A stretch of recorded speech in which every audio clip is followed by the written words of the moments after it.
Chapter 36. The result of the interview. Magic walked in and I revealed to him what I learned. He was the first one.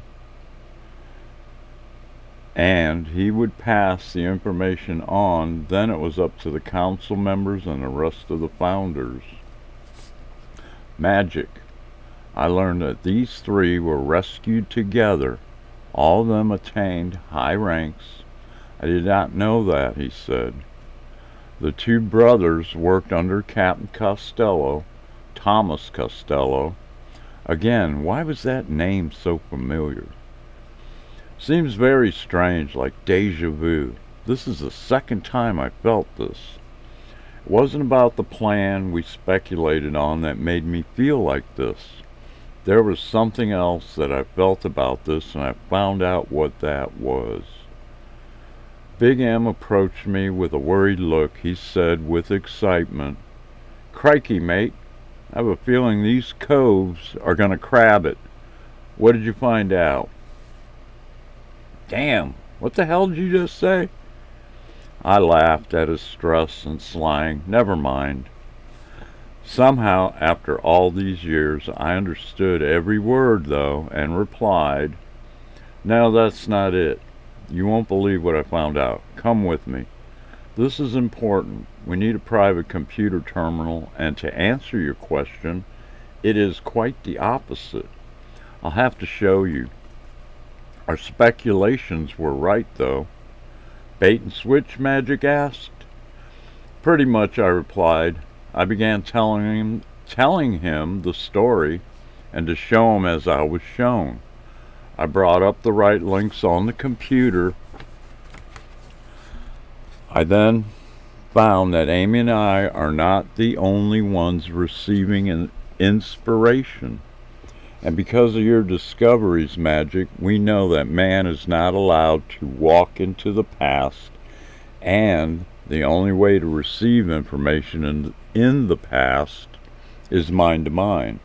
The only one that has and can go back is God or Christ to deal with the world for obvious reasons. Man is too corrupt to be able or allowed to do that unless it fulfills God's purpose, and He is the only one who can send and the ones sending them, which is what they are doing. We know this from the news media. The two men claiming to be his brothers aren't his brothers. They are messengers. That is why the brothers weren't at that first meeting when Thomas walked into the control room, because their human form is different. But they appeared to us in the correct form. In a sense, they were there, but in their real bodies and faces as the messengers. "Crikey," is all he could say. They are here to escort him back in time when the time is right. That's why Thomas has to stay. The fallen ones can never find the true location of the space, or else they can kill us or change our paths in the future. All of this will end in 20 days. If we don't listen to them and fully cooperate, we could all of a sudden just disappear, because they, the fallen, could create a paradox in the past. We would be killed in the past more than likely. Thomas has a fear of flight anyway. It has been shown to me by the messengers. And what will happen if he goes with us? A great tragedy will occur because of his actions on the mothership. So he elected traveling back into the past with the messengers and misinforming everybody to keep us safe. He goes back in time to live out his life before all of this gets out of hand. And he will point to an underground base publicly, but not here.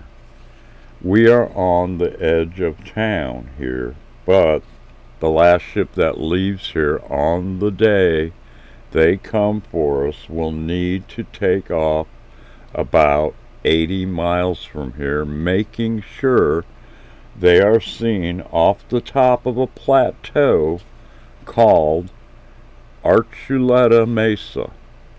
There will be a danger to those who take the three there, because if they can't escape or are captured, our secret might also be discovered by those captured. History says different. Here's the link. If you look up the pictures of this incident, it will bring up a whole slew of pictures. Some made up and some are really from there. So that is some proof, along with Thomas's photo, and it is him, as he is now. Thomas was born in the early 90s. He lives out his life in the past, unaffected by all this, except he dies, then is born several years later. Odd, isn't it? A time loop? I guess. It is a strange time loop, though, because we only meet him once. So what happens after that, I don't know. But apparently, he'll be watched over. And if so, I don't know how he will get out of it. But here's the thing. They never find the base here. They think it was there. And they destroy it. Then they rebuild it to suit their needs and to keep us out, just in case they fail. It is left up to us to fulfill this part of the plan, and it needs to be extremely convincing. They told me there will be some human bodies, and that's mostly for the aliens. The bodies of our enemies will be transported back, also because we kill some of the aliens and hybrids here in this time during the bait and switch. I don't know how they are going to transfer them, and that's all I know, except they will never look here, and neither will the government. They will look at that mesa. However, the fallen build a base there of their own in the past to stop any future bases built by us. How come the base isn't there now? Never mind, I know why. How do you know that the brothers are telling the truth? Was his next question. Well, while I was interviewing Thomas and them, it was when I asked who they really were. Then they proved who they were by walking through the wall again and back into this room. They said their names were Gabriel and Michael. They are spirit angels, and because of my near-death experience, I just know. So, mate, what do we do? I guess we have faith, and when the time is right, misinform or misguide the attackers when they come, and we would have to implement it at the last launch on that day, and we have to risk one fighter to do it. The bait and switch was simple. We have to get them to believe they destroyed the base after most of us leave here, at the same time at a different location, which is an imperative. They will pull off a deception. The bait, will vanish and survive, including a pilot and a volunteer soldier or two that will fly with them. What happens to the pilot and the soldiers? I'm not sure. I assume all of them make it back in time with Thomas. History seems to indicate that. Don't really know. Didn't go there. When the enemy comes to attack, we will need to convince them that our base wasn't here. When it comes down, we will need to hide the real base after we empty it. That's not a problem. When the mothership launches from this mesa, it will collapse and become a pile of rubble. Then he asked, "Are you sure about all this?" Magic, they walk through the wall. What can we do but listen? Heck, not to mention, he was on the internet before he was born. If you read into the link, it's self-explanatory. Everyone here, the founders, the council members, will see this. What we do is we continue with our plans and start moving everything we can, which will happen when, I asked. Tomorrow, mate, we start. You and Amy take the first loads of material. We need to retrofit the ISS. The mothership is ready. We will load the rest of the freighters from our tunnels and warehouses. We will take our box containers into orbit, and they will be cloaked. Nobody will know they're there while we load those onto the mothership also. Carl will open the ISS up and reprogram its computers and make sure its life support is still functioning. We also need to get the farm animals ready and the freighters ready that will house them. Drew's going with us, right? Yes, he'll be working on the ISS to make it able to attach to the mothership. There are suits on board, so not a problem. This may take longer than we think, I said. It may, mate, but we'll get into a system that might become way more efficient than we think. I stated, no matter what, I guess we'll find out. I'll be ready in 20 days to meet our enemies, so I have to time that. Not this time, mate. You and Amy have been all there and through enough. That go pile is mine this time. You can't have all the glory. You and Amy have been through enough. You two need to find a Kipsy there on Kepler and let me handle the Mongos here. Besides, you have a diplomatic mission and a science mission there, and after, if we can fool them, we will have, what, about 7 days before the strike? I'll escape. If you and Drew can make the suits, they will never see us on the ground anywhere again. After you guys are done, you three take off and talk as diplomats at KE. Got it? Okay, Magic, just don't get killed, my friend. My best mate. Remember, don't know where those human bodies come from? The messengers wouldn't or couldn't tell me about that at this time. Also, since Thomas was born after that event, he couldn't say either. It hasn't happened here yet, so we'll figure it out later. That day is still a ways off. It's so odd that event is history, so it will be a success. The two messengers told me it has to unfold without tension or any outside early interference. You have to be careful not to detect or not to be detected too early. Magic would be the pilot for Thomas and the messengers, and I couldn't talk him out of it. He was determined. He then asked, how will it affect the Fallen in this timeline and the past timeline? I haven't figured that out quite yet. All I have been informed on is it will work. Faith, my friend, faith. All right, I'm going back to work. I'll see you later, he said. I said, come up after dinner, my friend, and we'll have a few drinks, okay?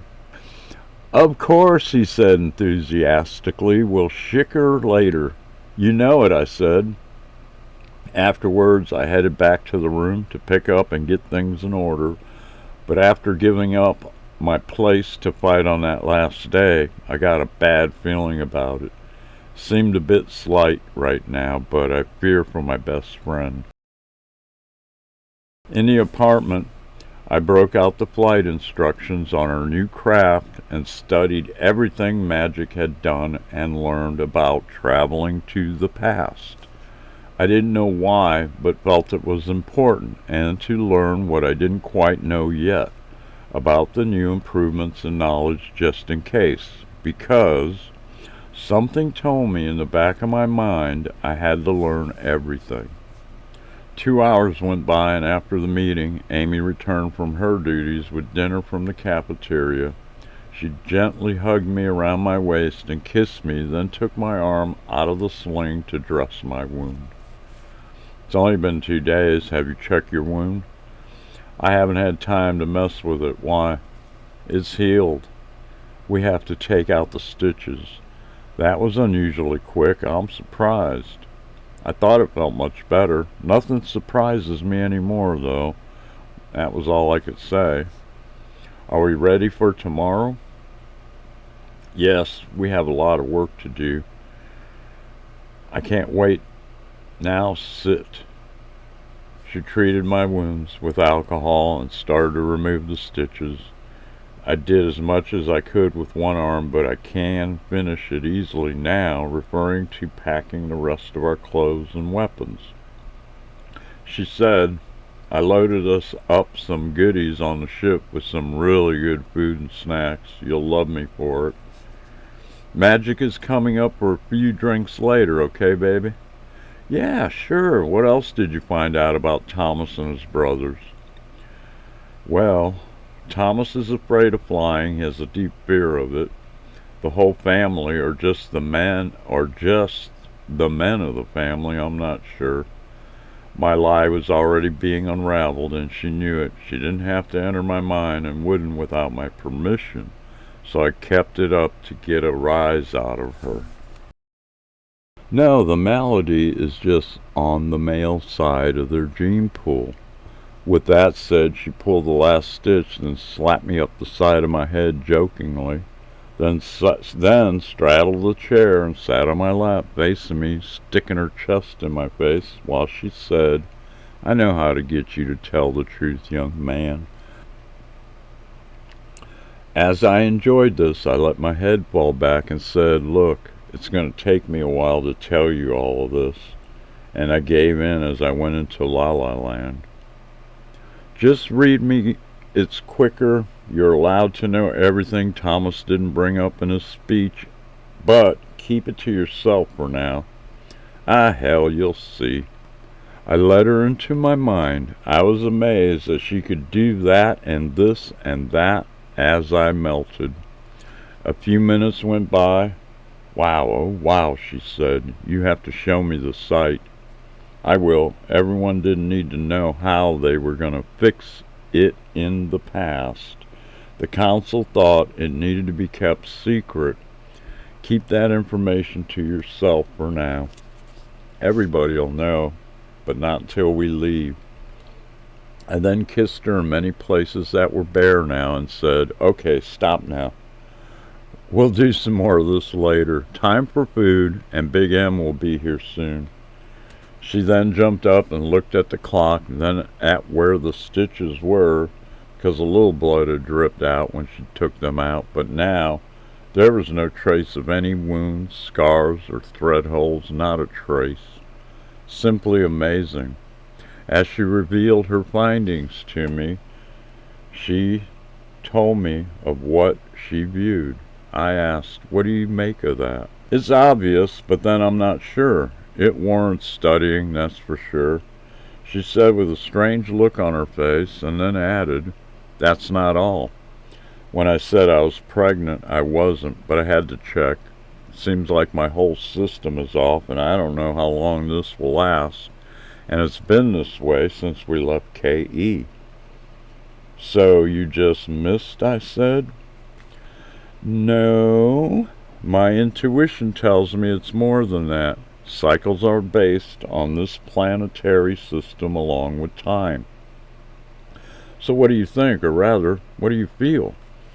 Just then there was a knock on the door. It was Magic. Good evening, mates. I brought a bottle of bubbly. Hope you like it.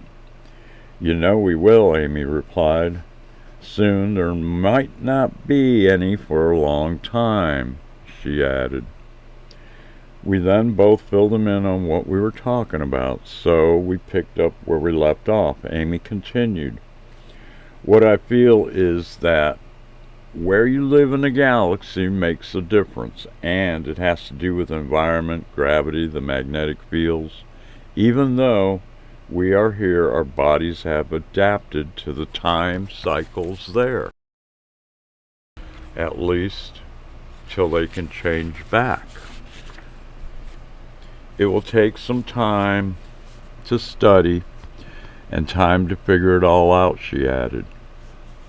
It makes sense, mate. Look at the people on Kepler E, Magic said. Longer lifespans, healthy environment, different length of year, larger planet, so different gravity fields, and even the sun there is slightly different. It all adds up. I had to say, it's like the kryptonite factor in reverse. You started to adapt to KE's cycles, perhaps? Magic stated, it's obvious that any of us that make it there will live longer and better lives. I don't know if we'll all have superhuman strength or abilities, but who knows? As we ate our dinner, we started to talk about tomorrow's launch. Is Drew ready? I asked. He's getting there. He's supervising the loading of his tools that he will need, and for now, along with one tunnel boring machine that will be loaded on our recovery freighter with building materials and supplies. Carl's doing the final checks on all the systems. The mothership is loaded to the hilt with people organizing themselves and supplies, and the freighters are being loaded as we speak. They're going to come here in a few minutes also. So the fighter is ready to go on the deception mission. Is that correct? Magic answered, yes. So that leaves you guys, 2 fighters, 2 freighters, and the can, which is also armed, and the mothership. So we won't see you till after we get to Kepler, I asked. Yeah, somewhere in that time frame. Around 10 days from now, maybe. Your job will be to have a diplomatic meeting with the Kepler Knights and set up a defensive position. We will be able to communicate with each other using our drones every couple of days, give or take. I asked Magic, do you understand what they are going to do? What you will have to do on that last day? There is going to be a battle, and you will have to draw the enemy to that spot. But where the human bodies come from has not been revealed to us. I guess we don't need to know. So I'll need to meet with the messengers and to develop a plan, mate. I think you should. I don't want you to die. You're my best friend. Amy then said while packing certain things in our room, I've been sitting here quietly trying to read the messengers, but I can't. But I can read Thomas, and there's no deception in him. Plus, he is convinced that he is also working with a higher power. He's a believer. I just hope you're going to be safe, Magic. The council and all your best friends met while you interviewed Thomas and the 2 so-called brothers, messengers, and we are all in agreement that Amy, you, Drew, and Mike need to stay in the Kepler system to organize, explore, and set our home base up, no matter what happens back here. I don't want you and Amy in danger, mate, so back at you with love, Magic said. He said this definitely knowing I would obey the majority rule. I felt that even though I didn't like the decision, I would follow it. As I looked over at Amy, I could see her involvement in this decision was probably mostly hers, as she looked guilty. Her eyes rolled up and away from my gaze, and she started to whistle a tune, not hiding it, but not admitting it at the same time. It was rather cute of her, and I showed my discourse with my expressions of furrowed eyebrows and a frown with my head cocked to one side, but then a smile so she wouldn't take it too seriously. I wasn't really angry. I knew she couldn't and wouldn't hide her involvement in this decision, as Magic just revealed it, backing her play with his expression. Seemed funny to me that couples that knew each other so well could talk to each other with just facial expressions and read others in that way alone. "Well, mates, is that bubbly chilled yet?" Magic asked, breaking the silence as he read our expressions too. "Just about," as Amy checked. It was just then that there was a knock at the door, and I went to open it. It was Carl and Drew. "Come on in," Amy shouted. "So is everything ready for tomorrow?" I said expectantly. "Of course," Drew replied. Carl added, "No problem. But what about you? How are you feeling? You ready, Mike?"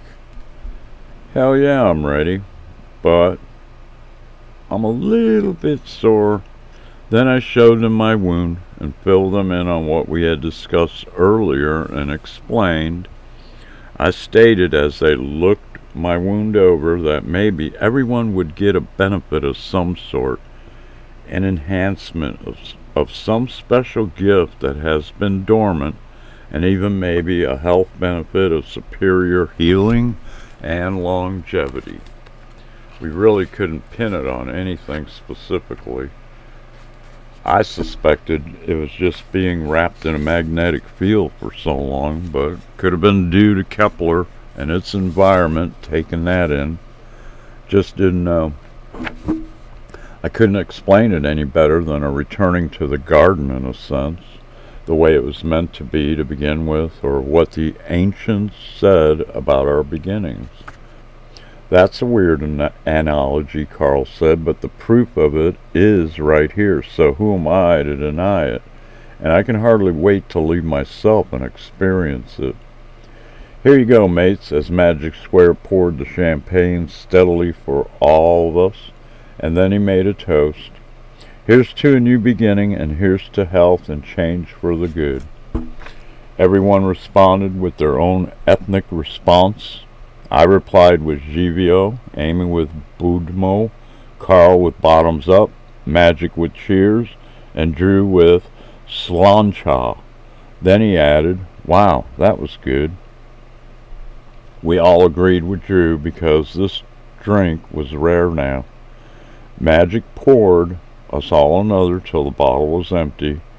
After all of the responses to the toast, I then asked about the ethnic diversity of the colony, and Carl responded, "Seems to have quite a variety of representation of the world's population. Even one Eskimo from northern Canada, and his wife." "So all these diverse people just found their way here?" I asked. I then answered the question with a belief and a question in a sense. This had to be some sort of destiny by God's will, wouldn't you say? No one put up a fight, so I asked the next one on my mind. "Are all here Christian, or is there a diversity of religions?" "That's a good question, mate. Why do you ask?" "Just wondering, Magic. I'm wondering if we're all going to be on the same page. If we are, then it seems to me that the future of man, or man in general, will or might be greater than anything man has ever experienced or done, and finally, maybe no more reasons for war against each other. After all, everything is starting to be proven in that respect. Seems to me that religion and atheism has killed more people than pandemics or diseases have, and if the extremes of those two categories are eliminated and all the different denominations of Christianity, there might not ever be a conflict again between men, and the proof of what has happened should, or rather will, make that come true, I hope, like on KE. I see what you're getting at, Mike. Atheists see it as Christians have been the cause of all the strife. Go and figure, Carl said. Then he added, "Will all this proof of God's hand bring us all together once and for all, one nation under God with true peace? I guess we'll find out. The Keplerites seem to have it right. Magic stated, well, with everything we have witnessed, I think there is no denying it, not by anyone that has been with us all these years or even brought in recently. And now, with the advent of all of our new technology, it could never fade from our memories because in the past with time and primitive technologies it faded and truth became diluted. But that will never happen again with future generations if they will see it as we do now, so we might have a chance.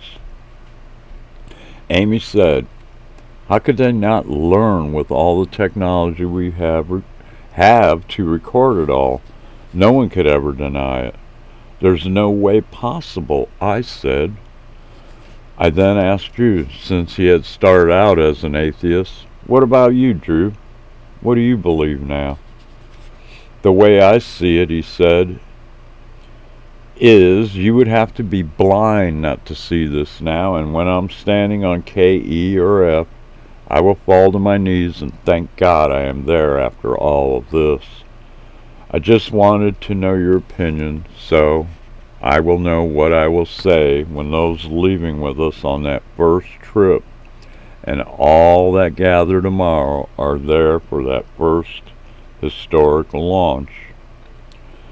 Drew was the extreme, and Carl and Magic were already Christian, so the only thing I could say then was, I don't think we would have been able to get this far unless we were all on the same page in many ways, and whether or not people keep their cultural reverence or not makes no difference, because truth is truth.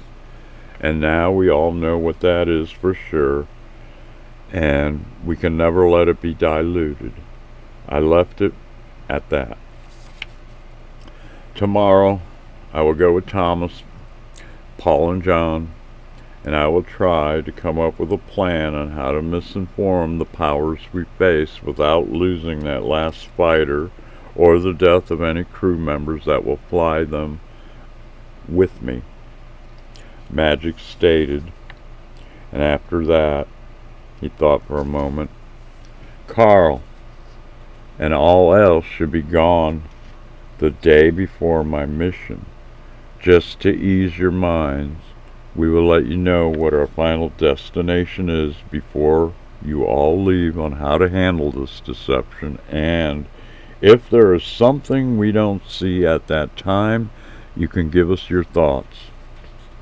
I said, that makes me feel a little better since I'm not in on this mission.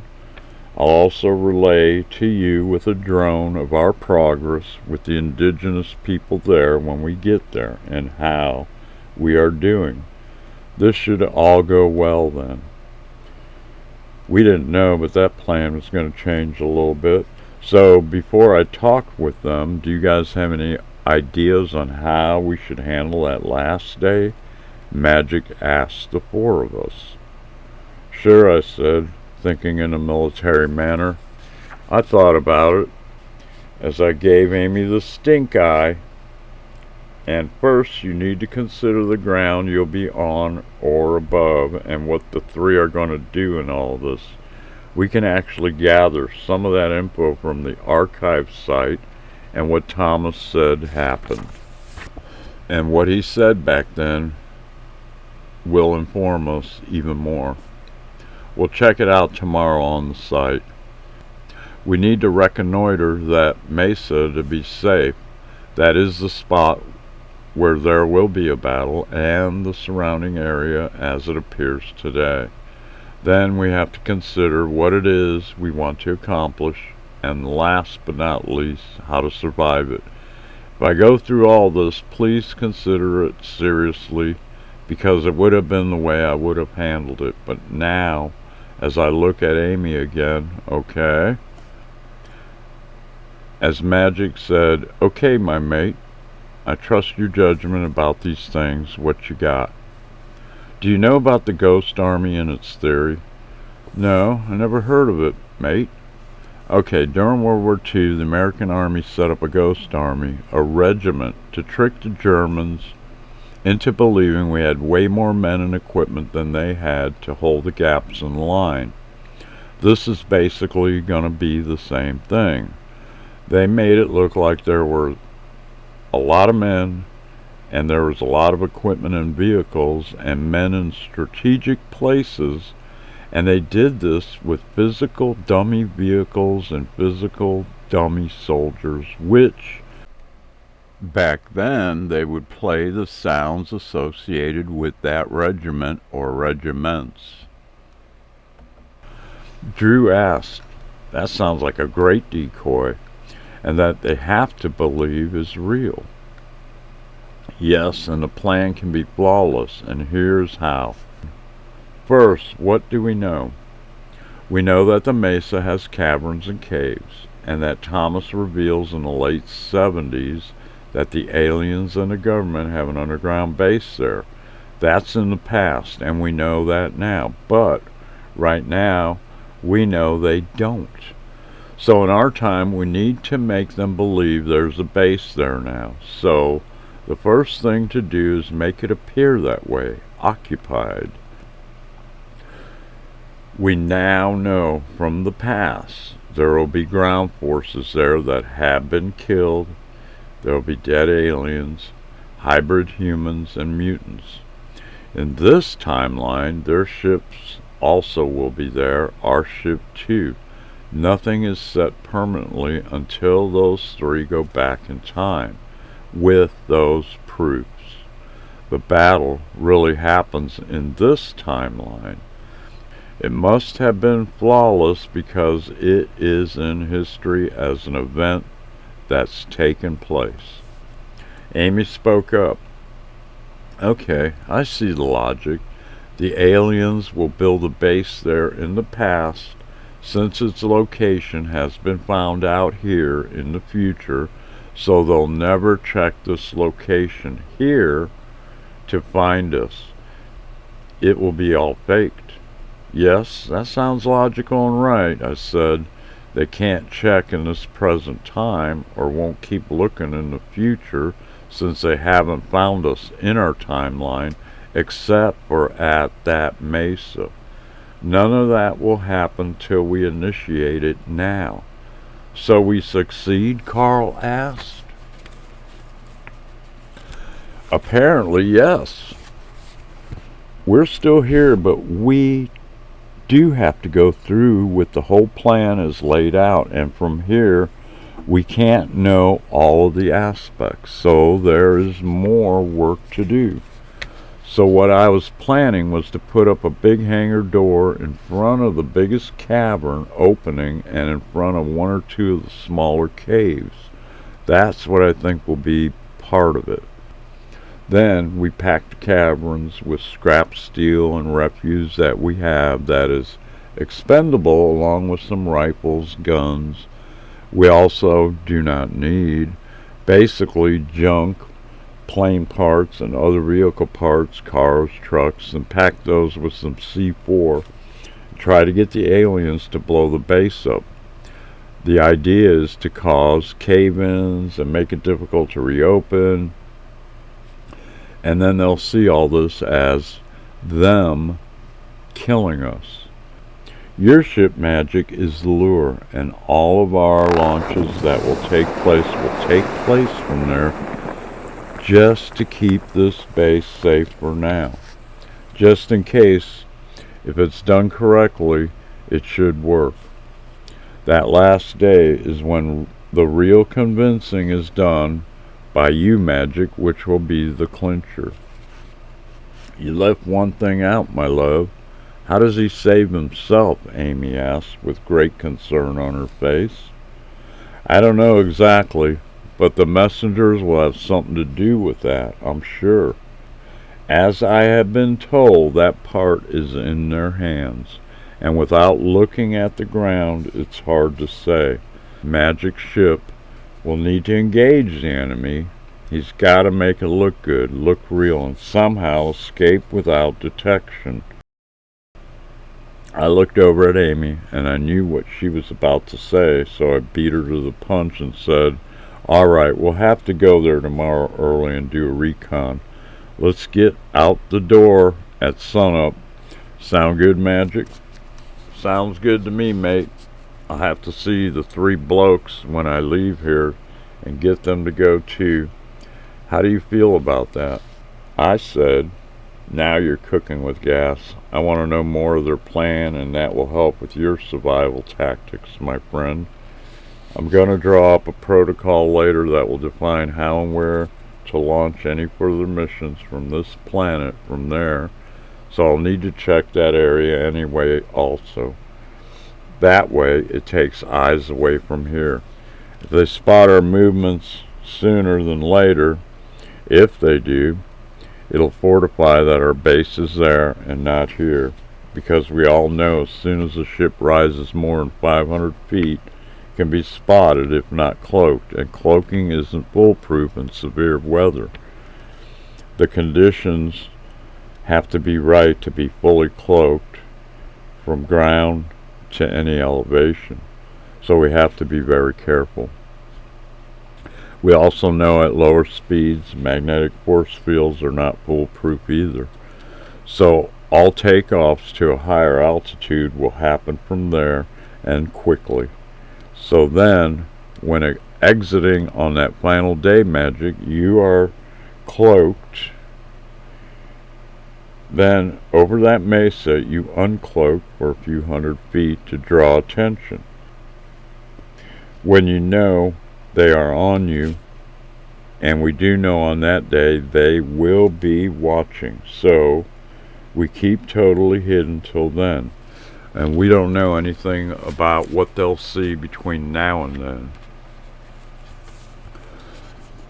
None of the others had much to add to what I had planned, since I was the only founder in the room with any military training.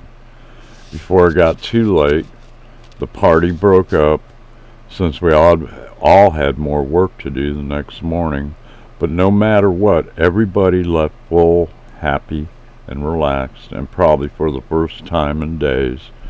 Because of the past, we knew we would pull this off, and we knew we had to do our part about this no matter the outcome or the danger. Next, Chapter 37, The Adventure Begins.